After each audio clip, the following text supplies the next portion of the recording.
Vamos lá, pessoal, começando aqui com umas aulas que a gente estava proposto para falar sobre a aplicação da ultrassonografia no ambiente de terapia intensiva.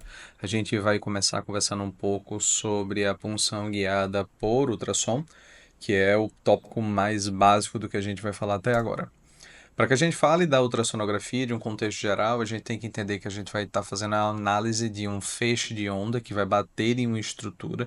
Essa estrutura irá gerar para a gente uma imagem após todos os efeitos de perda, tanto de reflexão, quanto refração, quanto absorção desse tecido.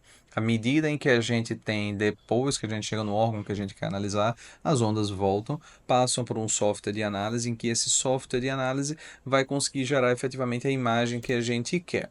Para que a gente entenda um pouco mais sobre os probes, onde a gente vai falar principalmente sobre os probes convexos, sobre o que é o curvilíneo, a depender de onde a gente está falando, o probe setorial e o probe linear, que é o probe de alta frequência.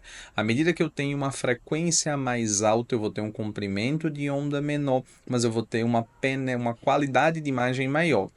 À medida em que eu abaixo mais essa frequência, eu consigo ganhar em penetração da minha imagem, mas eu tenho a perda em comparação à resolução comparado aos probes com a frequência maior, por conta da questão do comprimento de onda. Então, o básico do que a gente tem são as definições das ecogenicidades da imagem, em que eu vou ter estruturas que vão ter o tom mais de branco, ou seja, elas refratam mais essa imagem como hiperecóicas. Vamos ter os nossos grandes variações e tons de cinza, que vão ser os isoecóicos, e os anecoicos serão todas as estruturas mais escurecidas, já que elas não vão ter o efeito de refração, nem dispersão, nem vão voltar tanto ou vão gerar resistência à formação da imagem. Elas irão deixar passar e propagar essa onda. E abaixo dos tons de cinza são as estruturas hipoecóicas. Voltando ao que a gente falou anteriormente, os principais probes que a gente vai utilizar, probe linear, também conhecido como nosso probe vascular, com uma alta frequência, vai ter uma baixa penetração, mas uma grande capacidade de formar da imagem. O nosso probe convexo, que é o probe abdominal, ele tem um footprint, que é o que a gente chama que é a superfície de contato maior, vai ter uma penetração da minha imagem maior, e em comparação ao probe linear, que seria o probe com a maior qualidade da imagem, ele vai ser a menor. E já tem o nosso probe setorial, que também é o nosso conhecido como nosso probe cardíaco, e que o footprint dele vai ser menorzinho para caber no espaço intercostal, que ele vai ter uma boa penetração, vai ter uma qualidade de imagem mais superior, e aí a gente usa muito para a parte de pulmão, para a parte de festa, e principalmente para a parte cardíaca. Quando a gente vai fazer as visualizações, a gente tem que lembrar que a gente está analisando uma estrutura que é tridimensional bidimensionalmente. Então a gente pode fazer duas análises dela, tanto fazendo um corte seccional, que seria no modo transversal, ou avaliar o longo de todo o seu trajeto, que é o que a gente chama do corte longitudinal. Para que a gente faça o procedimento de uma forma adequada, é sempre importante lembrar do preparo. Quando a gente está puncionando guiado por ultrassom, a gente vai ter que ter um feeling diferente em relação ao que a gente faz anteriormente, que é tentar puncionar o paciente quando está por marcos anatômicos, direcionando e olhando para as estruturas para poder usar os pontos que a gente vai ter de análise. Na punção guiada por ultrassom, à medida que eu faço o bloqueio, que eu estou visualizando a estrutura, eu tenho que estar de olho no meu ultrassom e não estar de olho no meu pescoço, ou seja, o vaso que a gente vai querer analisar. Então, lembrando, o básico da punção da jugular, em que a gente usa o marco anatômico sempre a ponta do trígono do esternocleidomastóide, e que nesse caso vai ser um ponto de referência para a gente poder encontrar a nossa veia. Na subclave, quando a gente vai fazer a punção guiada por ultrassom, normalmente a gente tende a puncionar mais a veia axilar, mas a gente pode também puncionar a subclave, seja supra ou seja infraclavicular. E a veia femoral, lembrando o nosso trígono também, que a gente vai fazer a punção normalmente da veia femoral comum. Para que a gente faça a realização do procedimento, a gente sempre tem do mesmo jeito de uma cirurgia, que a gente tem que se preparar e checar todos os passos. Entre eles, já que eu tenho ultrassom, vou realizar um procedimento, é factível, checar a patência dos vasos é extremamente importante. Muitas vezes a gente pega e toma alguns sustos, como esses que a gente está vendo aqui, em que a gente consegue avaliar na imagem da jugular um trombo bem grande, e aqui na imagem que a gente vê da nossa veia femoral com material amorfo dentro desse vaso, que a gente poderia inclusive puncioná-lo. Então, quando a gente faz a técnica das maneiras que a gente tem de punção, ela pode ser a punção estática ou a punção assistida, que é o que a gente fala, que seria colocar o ultrassom, encontrar o ponto e não puncionar o paciente guiado por ultrassom, o que hoje não faz o mínimo sentido. Se eu tenho o ultrassom para poder puncionar meu paciente, não faz sentido eu só marcar ou visualizar rapidamente a estrutura, se eu posso, ao longo de todo o trajeto da punção, fazer essa punção também.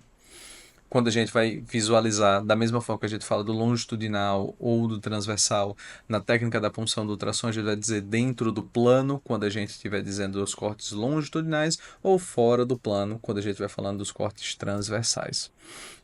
A gente vai sempre preferir a nossa punção que seja dentro do plano, mas tecnicamente a punção fora do plano ou punção transversal, ela é mais fácil e reprodutível de ser feita, mas à medida que a gente vai trabalhando, a gente vai começando a dar uma melhorada nessa mão e vai tendendo a puncionar o paciente mais no eixo longitudinal.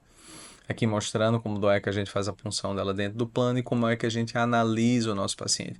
A gente vai deixar já no longitudinal, vai puncionar na linha média que já tem na marcação do próprio probe e a gente vai ver a nossa agulha entrando dentro do vaso com mais segurança.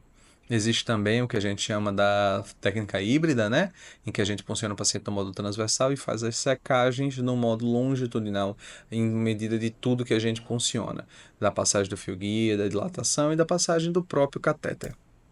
Então, como é que a gente vai escolher esse sítio de punção? Existem vários estudos que vão colocar, mas eu acho muito interessante esse estudo do Haseva, que faz uma propedêutica sobre como a gente vai fazer o passo a passo para fazer a análise dos vasos.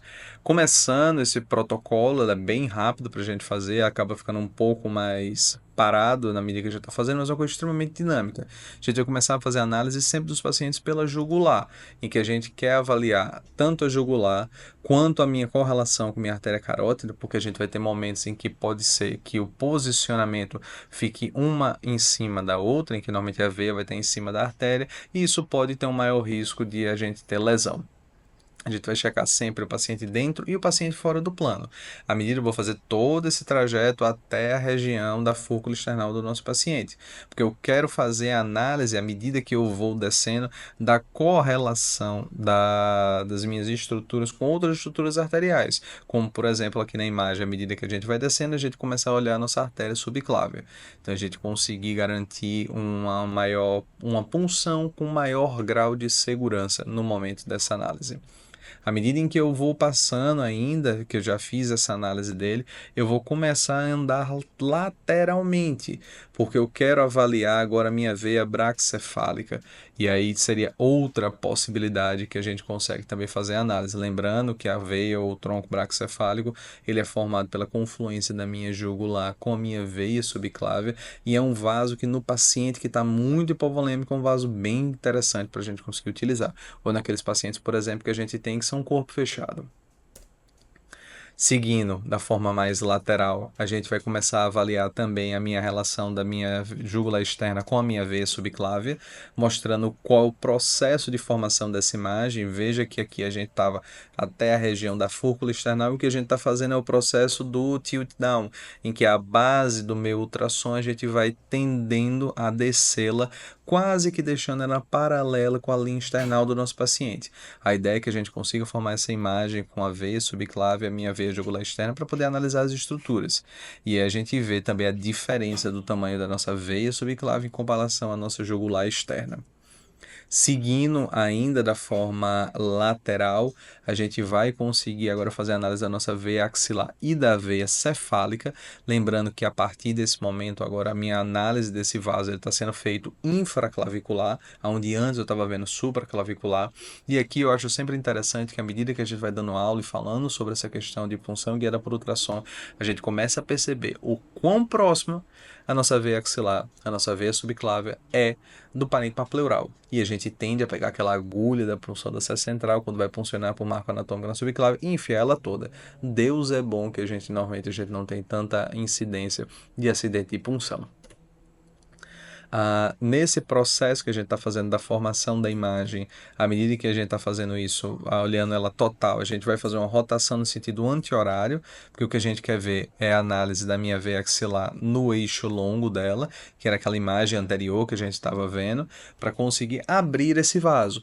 Uma das possibilidades que a gente pode fazer, que ajuda também na formação dessa imagem, é tentar deixar o paciente com o braço esticado, como se fosse na punção de um PICC line, que a gente consegue orientar mais a formação dessa imagem. Isso facilita um pouco a visualização da veia.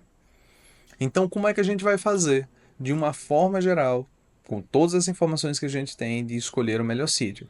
A gente sempre vai analisar, porque existem variantes anatômicas de cada paciente, a veia que tiver o maior diâmetro. E essa veia, no pior cenário, imagina um paciente com corpo fechado, um paciente que você tem muita dificuldade de funcionar, vai ser a braquicefálica.